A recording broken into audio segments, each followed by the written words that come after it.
नमस्कार दर्शक बंधु साई अनंत आश्रम को स्वागत। भारतीय खाद्य अनेक प्रकार गोटा मसला व्यवहार करा जाए। से सब गोटा मसला मध्यरु जायफल एक अत्यंत लाभदायक मसला जहाँ खाद्यर स्वाद और सुगंध बढ़ाइबा सहित औषध भाव कार्य करिथाय। तेबे यह घरोई उपचार मध्यरु एक अन्यतम उपाय जहाँ शिशु मानक पई खूब लाभदायक होइथाय। शीत दिने विशेषकर पिलामानकठारे अत्यधिक थंडा काश भली समस्या देखा मिलता है जो जायफल बेस्ट होता है। जदि एभली किसी समस्या पिलांकठारे देखुछंती तबे निश्चय सेमानकु जायफल को गुंड कर दियंतु।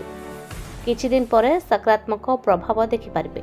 यह व्यतीत जदि पिलाटीर हजम हेउनथिबो, पाटी घा, पेट जंत्रणा किंबा कान जंत्रणा भली समस्या देखा देउथाय तबे आपण ताकु जायफल गुंड खाइबाकू देइ पारिबे। आंटीबैक्टेरियल और आंटीबायोटिक गुण जायफल मिलता है जहाँ संक्रमण को भल कर यार गुंड खाइबा द्वारा पिलामानकर रोग प्रतिरोधक शक्ति को बढ़ाई था। पिलामानकु जायफल गुंड खाइबाकू देले केउ सब फायदा होता है आज आम आपको से संपर्क जणाइबु। पिलामानक पई लाभदायक जायफल गुंड थंडा एवं काशरू मिलिबो मुक्ति। शीत दिने साधारणतः पिलामानक रोग प्रतिरोधक शक्ति दुर्बल हो जाए जोथिपाई सेमानकु शीघ्र रोग संक्रमण होता है। खासकर शीत दिने पिलामानकु थंडा एवं काश लगी रही है। एभली समस्या थिले पिलाकु गोटे छोट चामच रे जायफल गुंड को एभली समस्या थिले पिलाकु गोटे छोट चामच रे जायफल को गुंड करी खाइबाकू देइ परिबे। एथिरे थिबा एंटीबैक्टेरियल गुण ए सब समस्या रु दूरे रखिबारे सहायता करे। जायफल गरम होइथाय जहाँ पिलाको थंडा एवं काश दूर करथाय। एथि सहित जायफल गुंड को घिओ सहित मिसाई पिलाको छातीरे लगाइले अनेक रोगरु उपशम मिलिबो। बद हजमीरु मिलिबो आराम। पिलामाने प्रायतः बद हजमीर शिकार होइथांती। एथिपाई आपण जायफल व्यवहार करि परिबे। तबे जायफल को भांगंतु एवं एहाकु घिओ किंबा महुरे मिसाई शिशुर नाहिरे लगांतु जहाँ पेट जंत्रणा जनित समस्या मुक्ति देव। यह करिबा द्वारा पिलार मेटाबॉलिज्म मध्य भल रहिथाय। पाटी घारु मुक्ति। अनेक थर पिलामानक पाटिरे घा हो जाइथाय जोंथिपाई सेमानकु खाइबा पीबारे असुविधा बहुत होइथाय।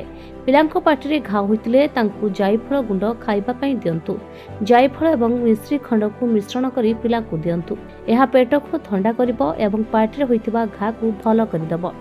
कान जंत्रणारू मुक्ति। जायफल रे एंटी इन्फ्लामेटरी गुण रहिथाय जहाँ कान जंत्रणारू आराम देइथाय।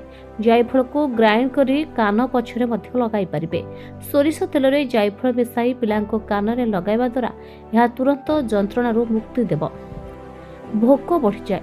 यह मेटाबॉलिज्म को भल रखे। जायफल खाइबा द्वारा रोग प्रतिरोधक शक्ति बढ़िथाय एवं हजम प्रक्रिया मध्य उन्नति आनिथाय जहाँ फल पिलामानकर भोक बढ़ाई देइथाय।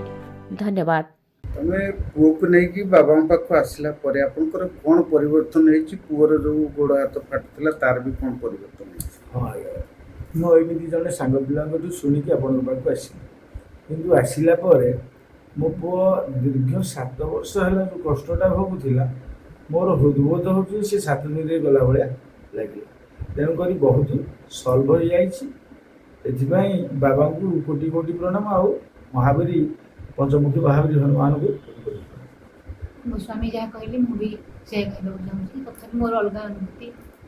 बाबा कहले मेडिटेशन करने आम 4 खाली मेडिटेशन कलापर काली कर मेडिटेशन मो निजे महावीर आसिकी छुई पेटू देवी मुझे कष्ट पाई मो पुओ एमती कि बर्तमान अनुभव करुँच मो पुओ भविष्य संपूर्ण भल।